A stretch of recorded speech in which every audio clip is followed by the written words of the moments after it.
Dampak kita bisa melihat kita berada dalam dampak yang kritikal dan major, di mana dampak sistem ini adalah gangguan total atau parsial fungsi utama, hilangnya data dan tidak dapat diakses ke VM atau virtual mesin.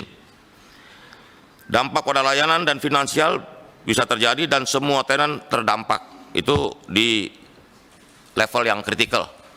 Planningnya bertahun-tahun. Best case scenario-nya ada di seluruh dunia. Gampang untuk kita dapatkan baik ahlinya, contohnya. Tapi kenapa penanganannya itu sangat lamban dan sepertinya tidak memiliki contingency plan dari baik dari Kominfo ataupun dari BSSN. Itu yang kita sekarang ini bahas dan yang kita pertanyakan. Ini tahapannya bagaimana? Pencurian data saja yang sudah berulang kali masih terus kerap terjadi. Dan selalu berkata bahwa itu data usang. Nah ya sama aja kan kalau kayak misalnya baju usang ya mestinya kalau nggak kita buang ya hancurkan. Kalau misalnya baju bekas kita udah nggak pakai bisa kita sumbangin. Tapi kalau data kalau sudah tidak digunakan kan mestinya dihancurkan. Tapi kenapa masih bisa bocor? Terus juga penyimpanan data bukannya ada backup, tapi malah datanya bisa dicuri. Ya ini yang menjadi pertanyaan kita semua Pak. Itu.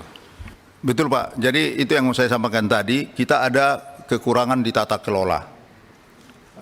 Kita memang akui itu dan itu yang kita laporkan juga. Karena kami diminta untuk apa saja masalah kok bisa terjadi, itu salah satu yang kita laporkan juga Pak. Maksudnya Pak, kalau nggak ada backup sih itu bukan tata kelola sih Pak. Siap? Kalau alasannya, ini kan kita nggak hitung Surabaya Batam backup kan, karena cuma 2% kan. Ya berarti itu bukan tata kelola, itu kebodohan aja sih Pak. Iya. Punya data nasional dipadukan seluruh kementerian harusnya, untung katanya ada beberapa kementerian yang belum comply, belum gabung. Masih untung orang Indonesia. Itu malah yang selamat. Yang paling patuh imigrasi saya dengar. Itu yang paling nggak selamat. Intinya jangan lagi bilang tata kelola, karena ini bukan masalah tata kelola Pak. Ini masalah kebodohan, punya data nasional, tidak ada satupun backup berarti kan? Udah, silakan lanjut Pak.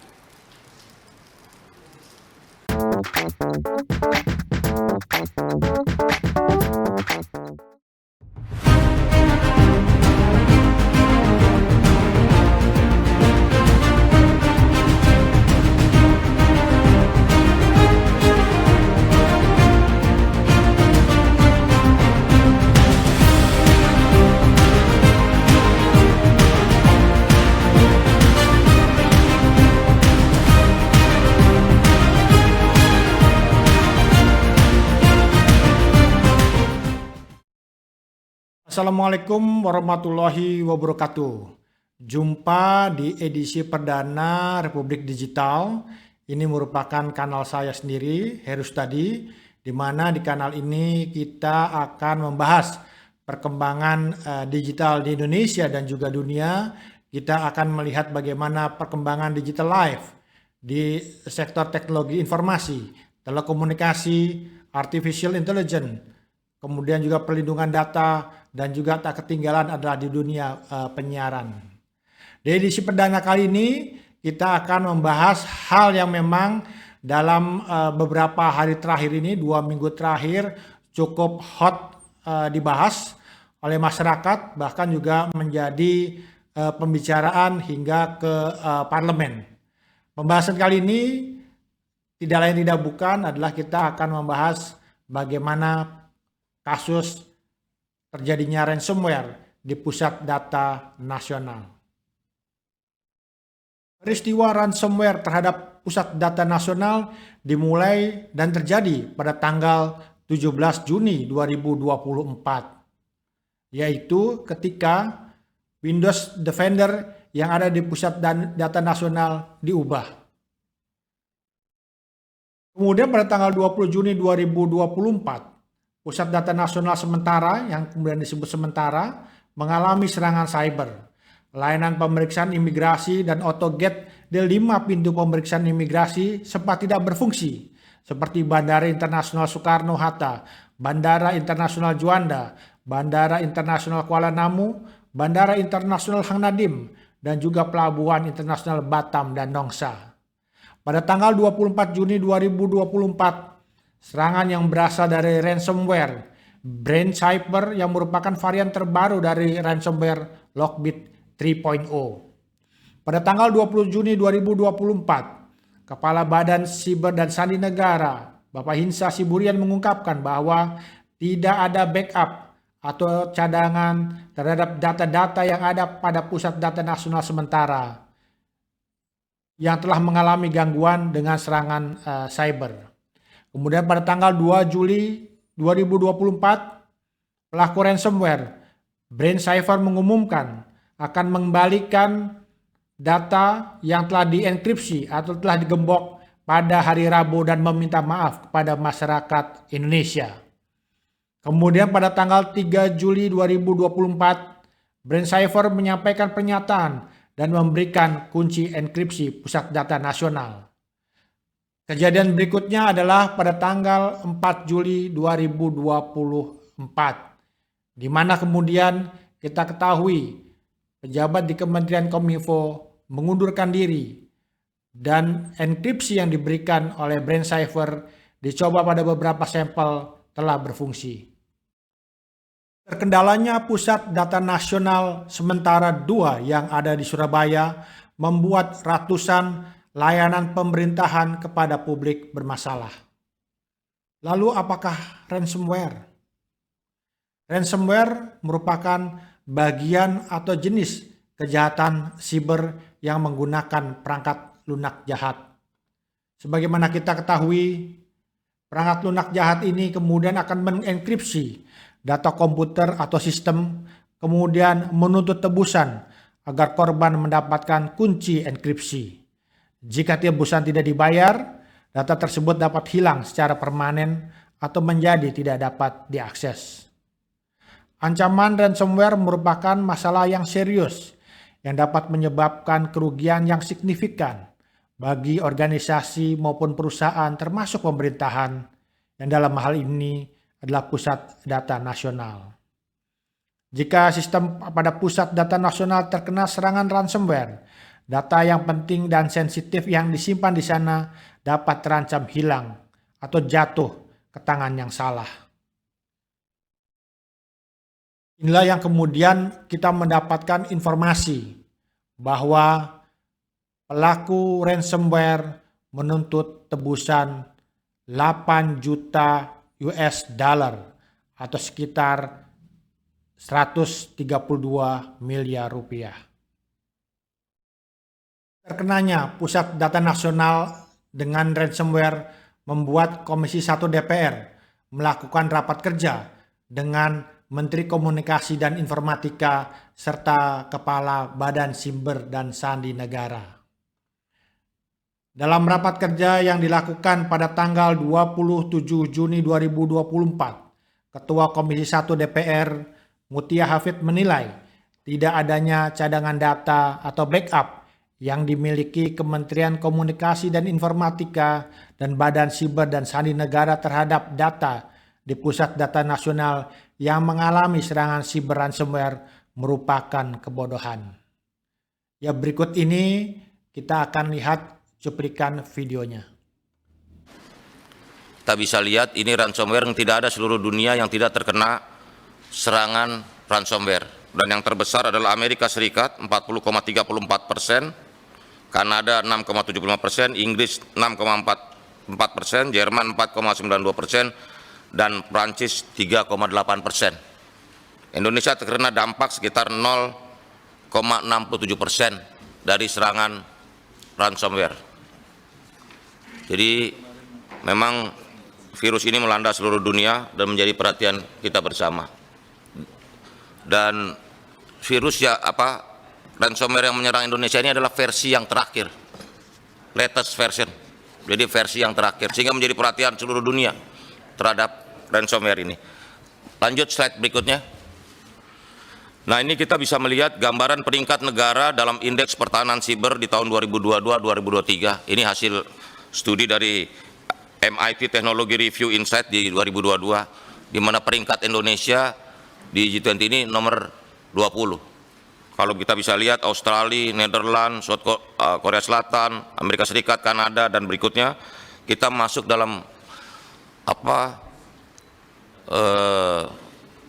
terbawah dengan Meksiko, India, Brasil, Turki, dan Indonesia. Jadi harus juga jadi perhatian kita semua sebagai negara dan bangsa bahwa keamanan siber kita masih perlu peningkatan yang lebih. Lanjut slide berikutnya, bagaimana pemetaan gangguan pusat data nasional sementara PDNS 2 di Surabaya. Ekosistem pusat data nasional sementara bisa kita lihat ada 3, yang PDNS 1 di Serpong, PDNS 2 di Surabaya, dan call site di Batam. Yang PDNS yang pertama di Serpong itu miliknya PT Lintas Arta. Sedangkan PDNS 2 di Surabaya dan call site di Batam itu milik PT Telkom. Ransomware adalah jenis perangkat lunak perusak yang mencegah pengguna untuk mengakses sistem baik dengan mengunci layar sistem maupun mengunci file pengguna hingga uang tebusan dibayarkan. Betul bahwa para peretas ini meminta tebusan 8 juta US dollar. Jadi identifikasi gangguan. Yang pertama, terjadi gangguan pada PDNS 2 di Surabaya berupa serangan siber dalam bentuk ransomware bernama Brandkeeper Ransomware.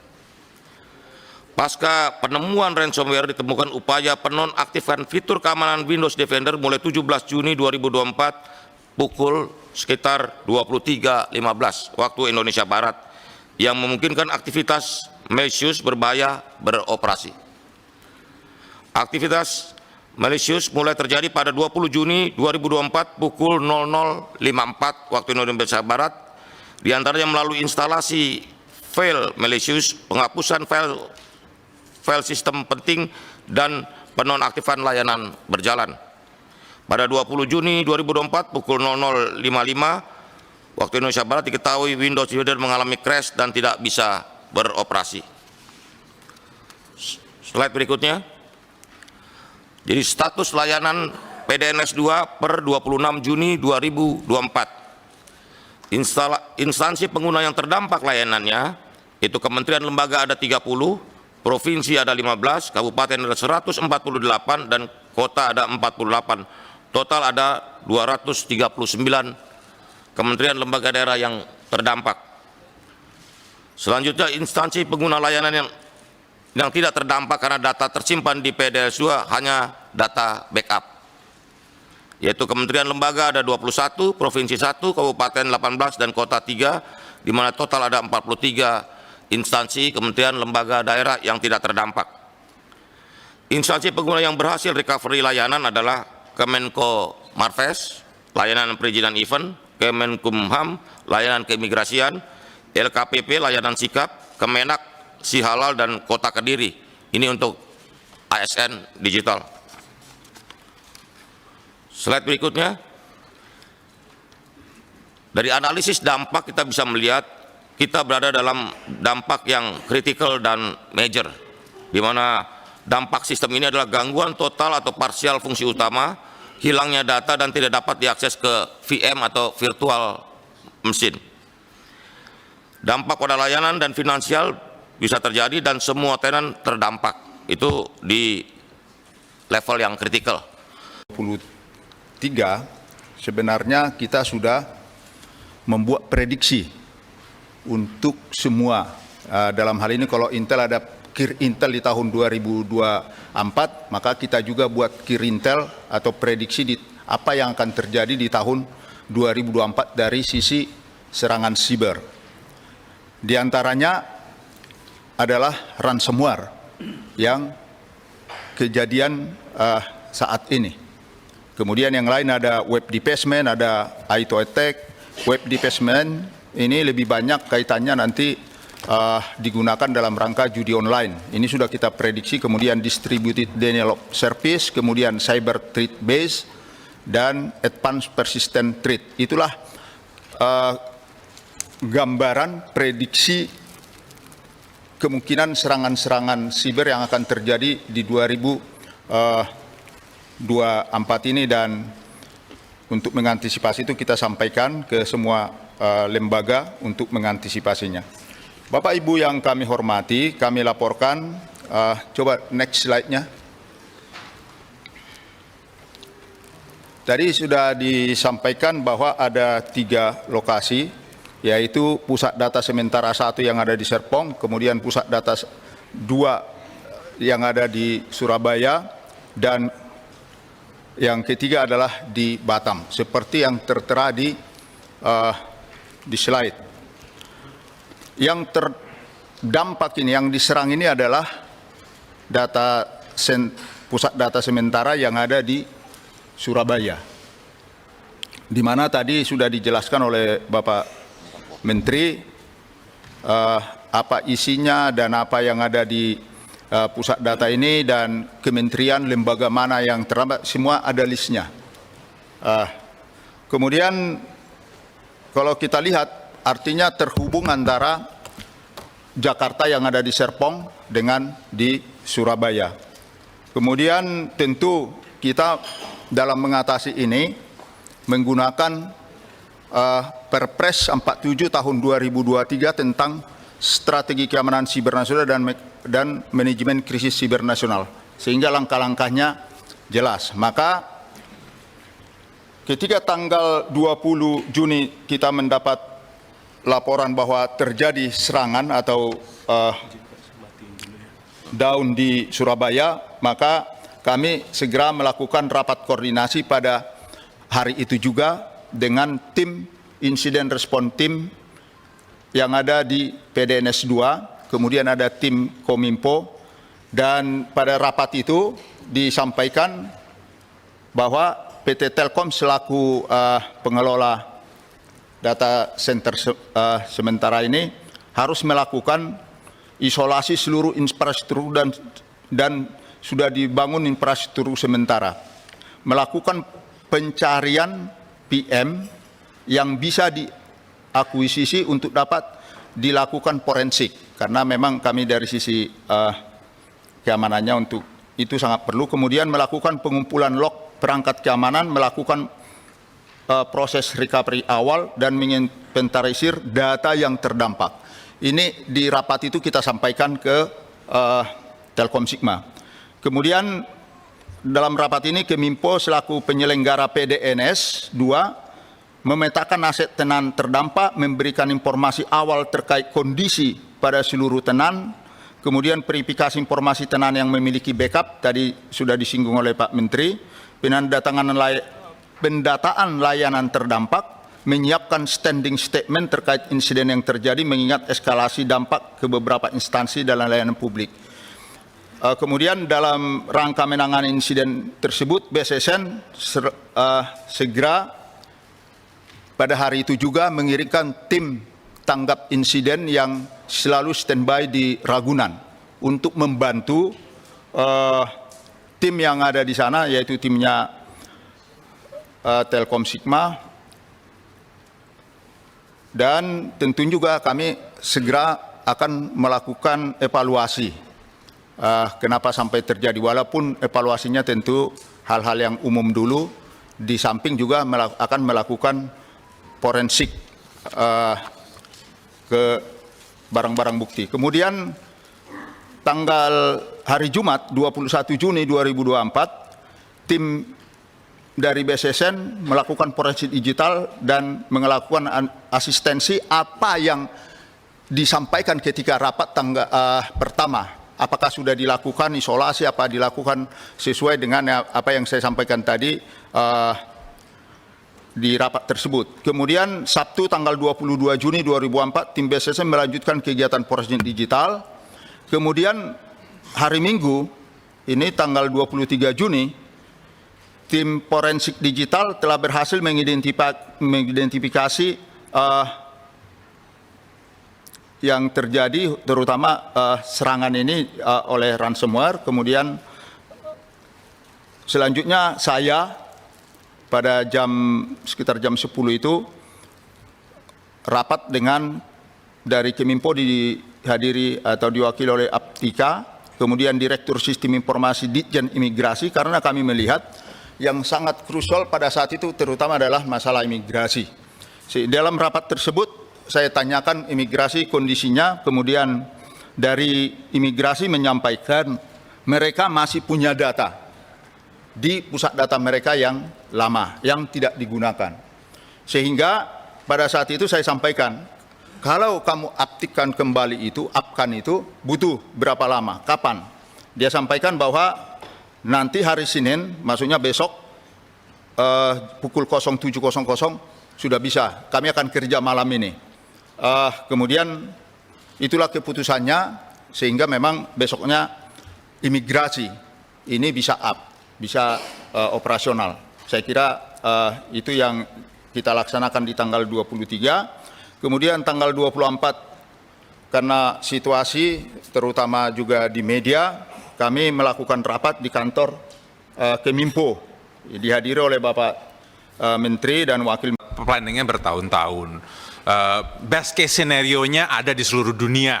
Gampang untuk kita dapatkan baik ahlinya, contohnya.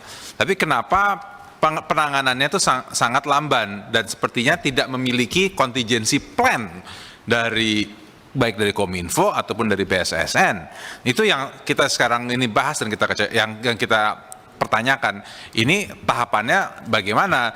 Pencurian data saja yang sudah berulang kali masih terus kerap terjadi. Selalu berkata bahwa itu data usang. Nah ya sama aja kan kalau kayak misalnya baju usang ya mestinya kalau nggak kita buang ya hancurkan. Kalau misalnya baju bekas kita udah nggak pakai bisa kita sumbangin. Tapi kalau data kalau sudah tidak digunakan kan mestinya dihancurkan. Tapi kenapa masih bisa bocor? Terus juga penyimpanan data bukannya ada backup, tapi malah datanya bisa dicuri. Ya ini yang menjadi pertanyaan kita semua Pak. Itu. Betul Pak, jadi itu yang mau saya sampaikan tadi, kita ada kekurangan di tata kelola. Kita memang akui itu dan itu yang kita laporkan juga. Karena kami diminta untuk apa saja masalah kok bisa terjadi, itu salah satu yang kita laporkan juga Pak. Maksudnya Pak, kalau nggak ada backup sih itu bukan tata kelola sih Pak. Siap? Kalau alasannya, ini kan kita nggak hitung Surabaya Batam backup kan, karena cuma 2% kan. Ya berarti itu bukan tata kelola, itu kebodohan aja sih Pak. Iya. Punya data nasional dipadukan seluruh kementerian harusnya, untung katanya ada beberapa kementerian yang belum comply, belum gabung. Masih untung orang Indonesia. Itu malah yang selamat. Yang paling patuh imigrasi saya dengar. Itu yang paling nggak selamat. Intinya jangan lagi bilang tata kelola, karena ini bukan masalah tata kelola Pak. Ini masalah kebodohan, punya data nasional, tidak ada satupun backup berarti kan? Udah, silakan lanjut Pak. Setelah Komisi 1 DPR memanggil Menteri Komunikasi dan Informatika serta Kepala Badan Siber dan Sandi Negara, dalam beberapa hari kemudian pelaku ransomware, Brand Cypher, mengirimkan pesan bahwa dia akan memberikan kunci enkripsi dari gembok yang dipasangnya di pusat data nasional pada hari Rabu. Dan memang terbukti pada hari Rabu kemudian Brand Cypher menyampaikan statement kepada publik dan juga memberikan kunci enkripsi gembok pusat data nasional. Berikut ini apa yang disampaikan Brand Cypher.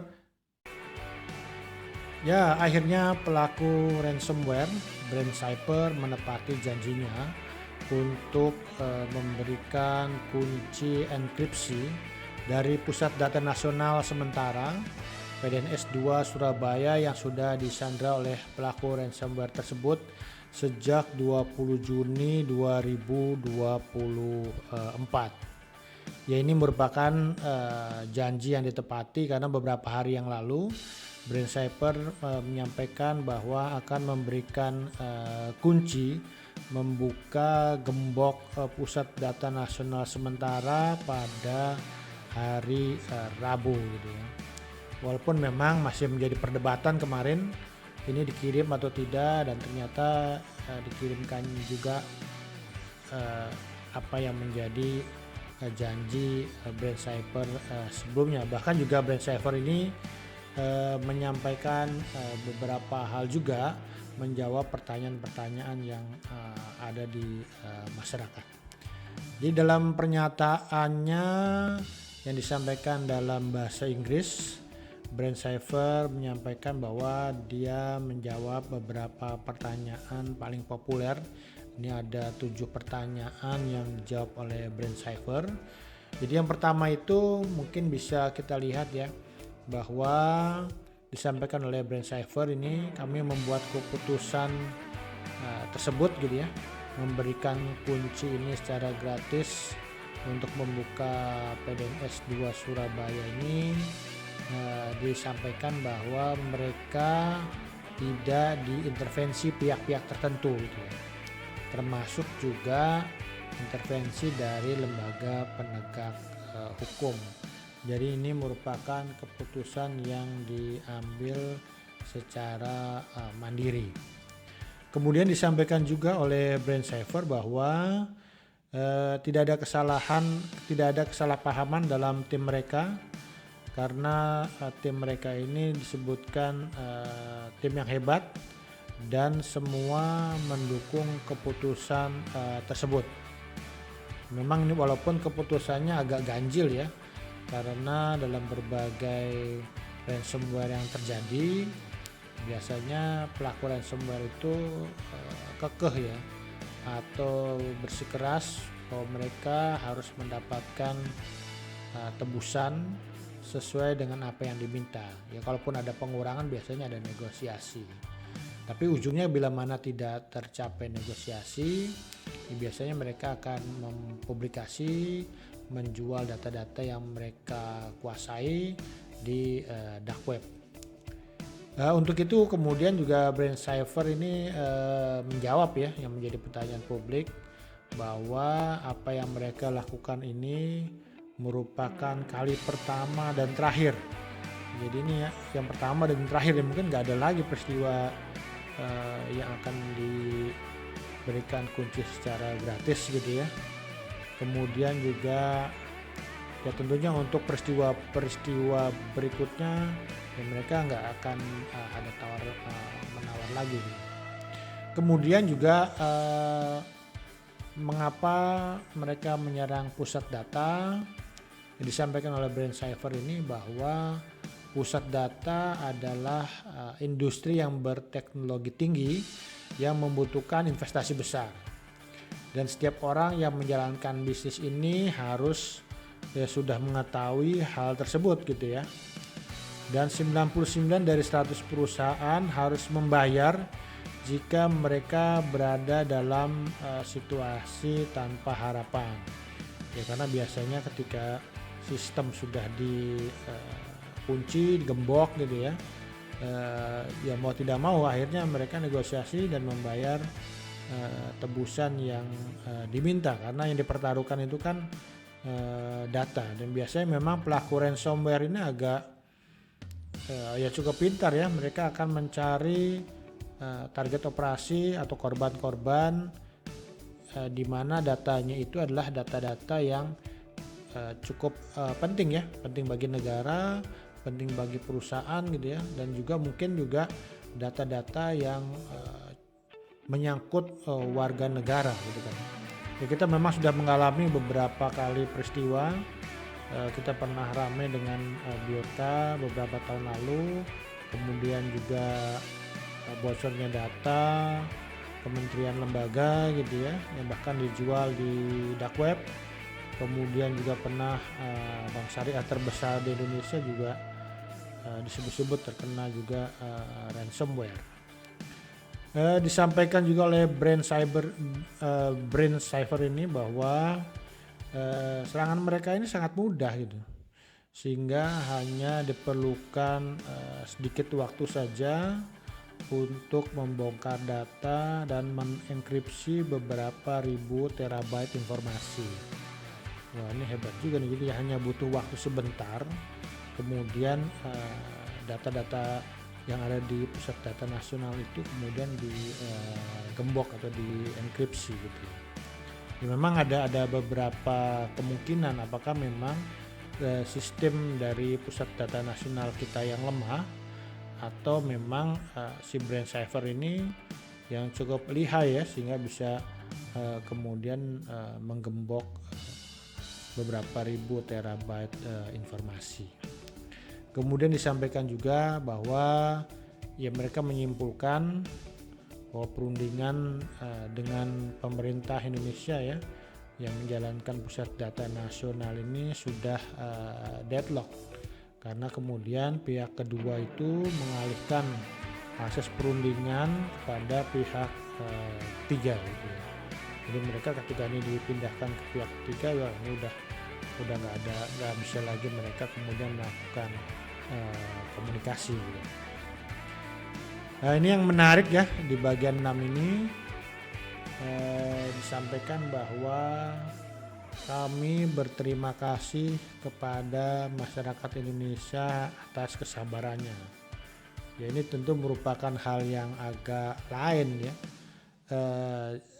Sangat jarang pelaku ransomware ini mengucapkan terima kasih dan seolah meminta maaf ya pada masyarakat Indonesia di atas kesabaran kita semua, karena begitu banyaknya layanan publik yang terkendala, karena sudah bukan rahasia umum lagi, begitu banyak informasi video yang menggambarkan akibat dari digemboknya pusat data nasional sementara ini, yang menyebabkan misalnya ada peristiwa yang begitu banyak antrian di imigrasi segala macam gitu ya, karena ada ratusan layanan publik yang ditempatkan di pusat data nasional di Surabaya tersebut. Kemudian juga ini juga disampaikan oleh Brand Cyber ya, bahwa ya kita silakan mengambil keputusan kita sendiri ya, masing-masing kesimpulan berikutnya itu silakan Anda ambil sendiri, tapi jangan percaya media.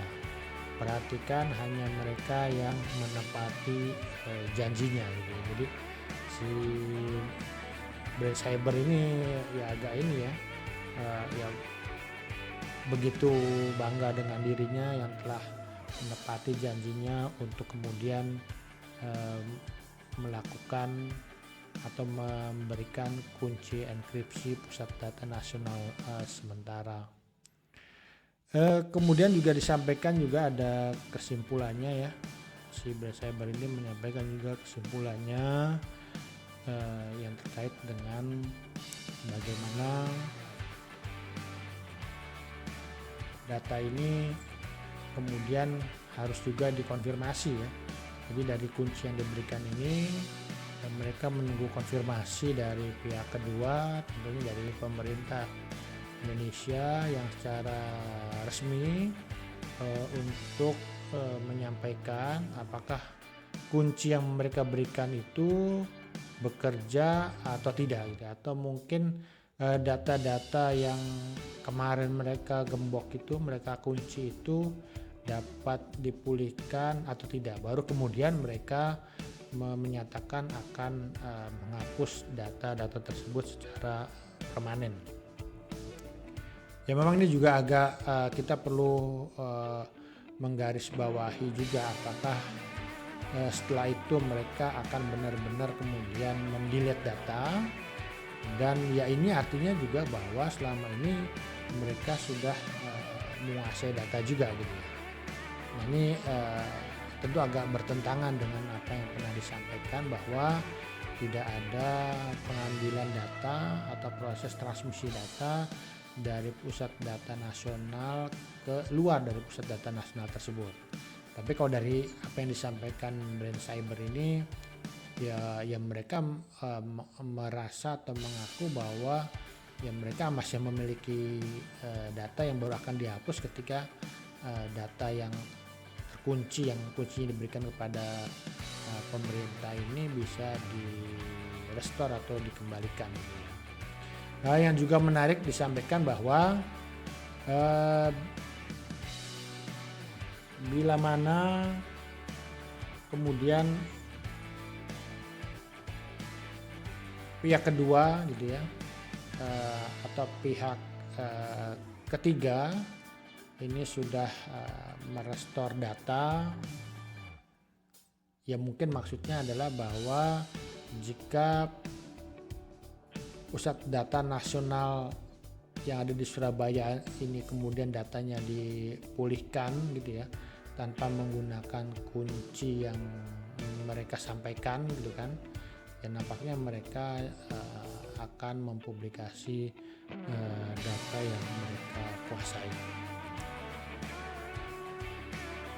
Tidak hanya menyampaikan beberapa hal atau jawaban terhadap pertanyaan yang disampaikan masyarakat,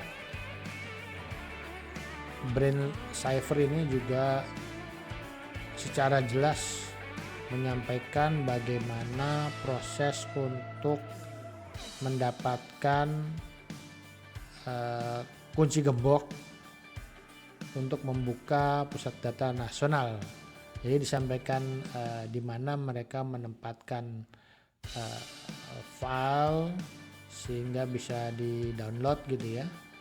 Nah, kemudian juga dikasih tahu juga nih cara-caranya seperti apa gitu. Bagaimana cara menggunakannya gitu. Jadi bisa kita mengupload file yang ada gitu ya di SC server, kemudian juga dikonekkan ke server sampai kemudian itu dapat dipulihkan. Nah, di bagian terakhir ini juga ada hal juga yang masih juga menarik ya, karena disampaikan bahwa Brand Cipher ini masih menunggu donasi juga ternyata. Donasi yang disampaikan dari masyarakat lewat Monero Wallet. Nah, kita nggak tahu apakah kalau misalnya kita tidak kemudian menyampaikan donasi, layanannya kemudian atau data-data kita itu kemudian dikunci kembali atau seperti apa gitu kan. Tapi kalau kalau mereka menyampaikan ini adalah gratis pertama dan terakhir, ya tentunya kita juga harus tetap waspada akan terjadinya peristiwa ransomware berikutnya. Bagaimana respon pemerintah? Tentu juga ini yang perlu dan tentu dinantikan juga oleh Brand Cipher ya. Ya kita coba nanti melihat bagaimana respon pemerintah.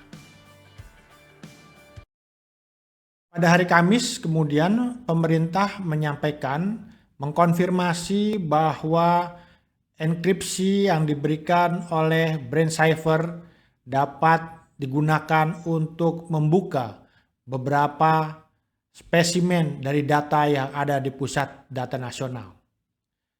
Tapi pada waktu yang bersamaan, Direktur Jenderal Aplikasi Telematika Kementerian Kominfo menyatakan mengundurkan diri. Berikut ini pernyataannya. Hadir pada pagi hari ini ada pengumuman yang ingin saya sampaikan. Assalamualaikum warahmatullahi wabarakatuh. Salam sejahtera bagi kita semua. Untuk segala sesuatunya ada waktu, ada masanya. Untuk apapun di bawah langit ada waktunya. Tidak terasa hampir 8 tahun yang lalu saya bertemu dengan teman-teman pada saat dilantik. Saya masih ingat tuh ada headline-nya. The Magnificent Seven, ada 7 karena eselon 1 waktu itu. Nah, karena semua ada waktunya, inilah waktu saya untuk berpisah. Dengan ini saya menyatakan bahwa per tanggal 1 Juli kemarin, saya sudah mengajukan pengunduran diri saya secara lisan dan suratnya sudah saya serahkan kemarin kepada Menteri Kominfo. Terima kasih atas kerjasamanya yang telah terjalin selama ini dan saya mohon maaf apabila ada kesalahan dan perkataan saya yang kurang berkenan. Demikian yang bisa saya sampaikan. Indonesia terkoneksi, makin digital, makin maju. Karena Indonesia maju mulai dari kamu dan kita semua. Wassalamualaikum warahmatullahi wabarakatuh. 3 pertanyaan aja. Monggo. Oke, pertama alasannya, kejadian ini bagaimanapun juga secara teknis adalah tanggung jawab saya sebagai Dirjen Pengampu dalam proses transformasi pemerintahan secara teknis. Jadi saya mengambil tanggung jawab ini secara moral dan saya menyatakan harusnya selesai di saya karena ini adalah masalah yang harusnya saya tangani dengan baik. Itu alasan utamanya. Jadi ini dan sekarang ini tetap dilakukan pemulihan dan kemarin teman-teman juga ada keadaannya kuncinya sudah di ini dia lagi coba apakah bisa berhasil ada. Itu alasannya. Ada lagi yang di luar itu? Lagi diproses. Yang berhutang dengan saya, yang dengan orang lain saya nggak tahu saya. Pak, tanggapan soal Kami juga mendapatkan, tapi ini kerjaan lagi dikerjakan kan kita sudah coba di spesimen kita memang berhasil dibuka, tapi kita belum tahu karena kan dikunci banyak. Itu sih lagi dikerjakan oleh teman-teman teknis. Jadi itu juga jangan tanyakan terlalu dalam. Saya tahu itunya aja. Ya itu semua orang bisa download kan, sudah dibuka kan.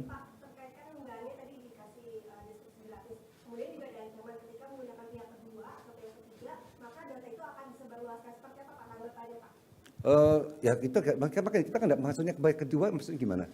Kan belum dikasih ke kita langsung. Itu kan memang bisa di-download. Tadi saya sudah sampaikan tadi malam kita mencoba di spesimen yang kita miliki itu bisa dibuka. Itu aja saya nggak tahu lebih lanjut. Oke, teman-teman. Nah, saya nggak punya data lebih banyak. Semua saya sampaikan, saya dilaporkan, kuncinya bisa dipakai. Tapi ya maka itu aja. Di contoh spesimen yang kita dapat.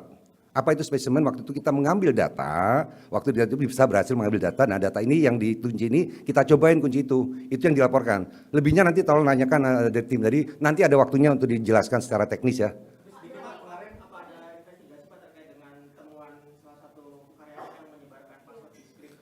Pastinya lagi semua yang bekerja semua lagi bekerja, dari BSSN bekerja, cybercrime juga bekerja.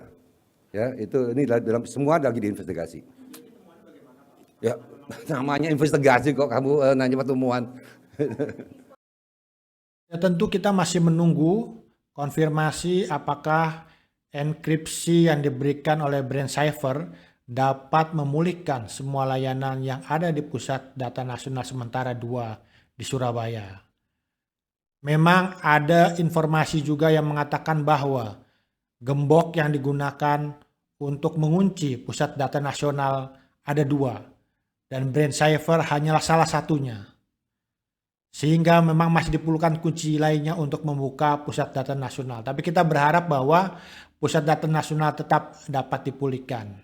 Walaupun bisa atau tidak dipulihkan, ini merupakan pembelajaran berharga bagi kita semua karena betapapun keamanan siber, kemudian perlindungan data merupakan hal yang amat sangat penting. Berdasarkan data-data, Indonesia merupakan negara kedua di dunia di bawah Prancis yang seringkali terkena serangan siber.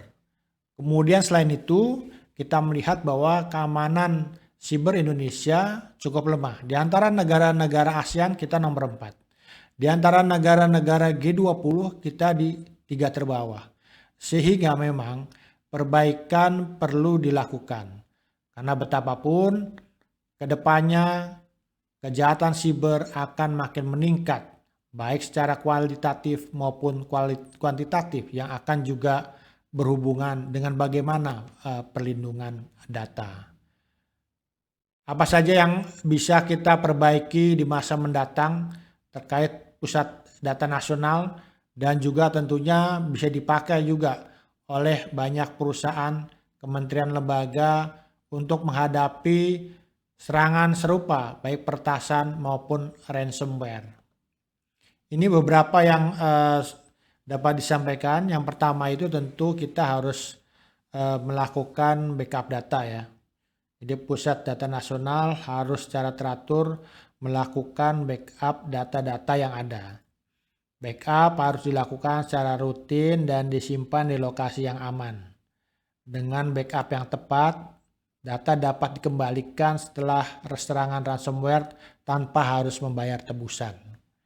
Jadi sekarang memang pemerintah akan mengubah dari backup data yang sifatnya opsional menjadi mandatori. Cuman nampaknya opsional dan mandatori juga tidak cukup. Jadi memang harus secara otomatis data itu terbackup dari Pusat Data Nasional utama ke Pusat Data Nasional Recovery, kita sebut gitu ya.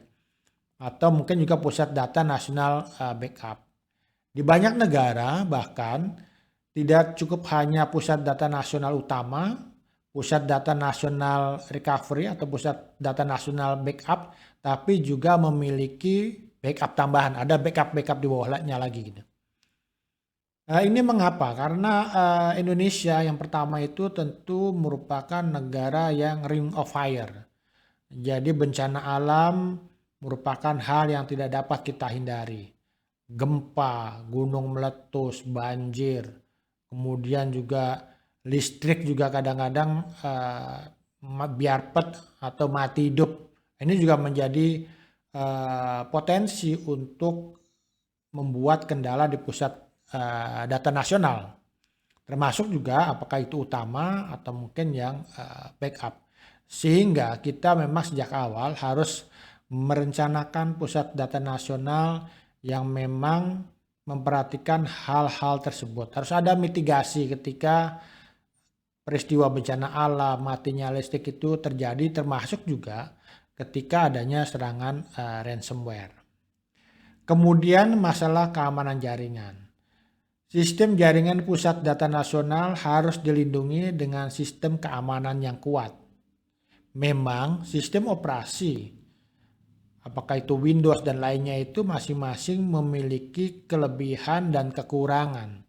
Tapi memang harus ada double verification, double authentication, agar ketika pelaku ransomware, pelaku peretasan masuk ke dalam sistem, dia tidak otomatis kemudian bisa mengambil semua data atau mengunci data yang ada di pusat data nasional. Itu tambahan seperti firewall, enkripsi data, dan perlindungan terhadap malware itu sangat dibutuhkan.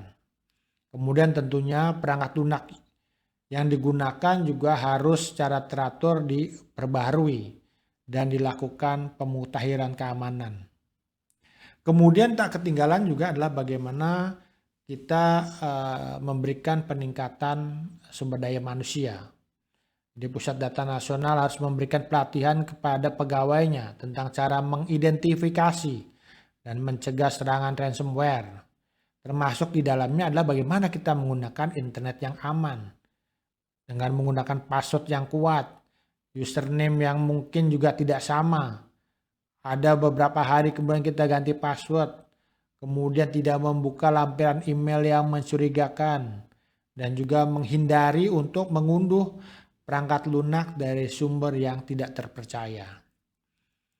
Nah, ketika peristiwa terjadinya ransomware pada tanggal 20 yang dimulai pada tanggal 17 Juni, ini tentu menjadi pembelajaran juga bagi kita adalah bahwa mereka yang bekerja di Pusat Data Nasional haruslah bersifat 247. Jadi 24 jam sehari, 7 hari dalam seminggu. Dan memang kalau kita lihat 17 Juni itu kan merupakan hari raya Idul Adha yang tentunya juga banyak mungkin pegawai yang lengah karena dari pengalaman yang terjadi di banyak negara, serangan-serangan cyber itu terjadi di saat-saat kita lengah, apakah itu malam hari atau juga saat-saat libur panjang. Dan memang tanggal 17 itu merupakan hari libur gitu ya. Tapi kita harapkan ini ke depan ada perbaikan, mereka memiliki kapasitas, kompetensi, dan juga tentunya bersedia untuk bekerja 247. Kemudian hal lainnya adalah perlunya monitoring dan deteksi. Pusat Data Nasional harus memiliki sistem monitoring dan deteksi yang canggih untuk mendeteksi serangan ransomware sejak dini. Jadi ketika kemarin peristiwa dirubahnya Windows Defender pada tanggal 17 Juni, harusnya kita memiliki waktu 3 hari untuk kemudian memperbaiki celah perubahan Windows Defender tersebut gitu ya. Karena kalau kita lihat kan ransomware ini mulai mengunci pada tanggal 20 Juni 2021. Nah, dengan mendeteksi serangan sedini mungkin, bahkan tidak hanya tanggal 17 ya, mungkin sebelumnya juga kita harus siap siaga mendeteksi serangan sedini mungkin, sehingga apa? Sehingga tindakan yang tepat dapat diambil untuk mencegah penyebaran dan kerusakan yang lebih lanjut. Yang tidak dapat kita abaikan juga bahwa kita harus memiliki upaya-upaya pemulihan darurat atau mitigasi dari peristiwa, katakanlah terkenanya pusat data nasional akan ransomware atau mungkin diretas. Termasuk juga banyak kementerian, lembaga, organisasi, kemudian juga perusahaan swasta gitu ya.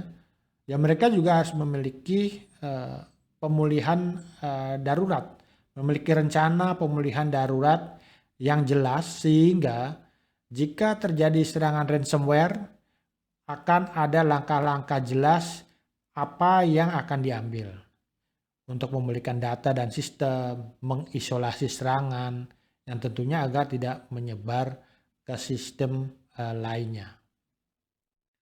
Nah, tentu ini juga menjadi pembelajaran bagi kita karena betapapun mulai Oktober nanti kita akan secara efektif menjalankan Undang-Undang Nomor 27 Tahun 2022 tentang perlindungan data pribadi, di mana salah satu ketentuan yang ada dalam undang-undang tersebut adalah perlunya data protection officer.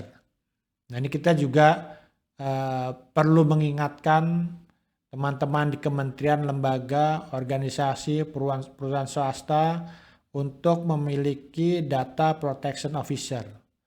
Karena betapapun ini adalah perintah undang-undang dan tentunya juga memang teman-teman di pemerintahan inilah yang harus berada di depan ya.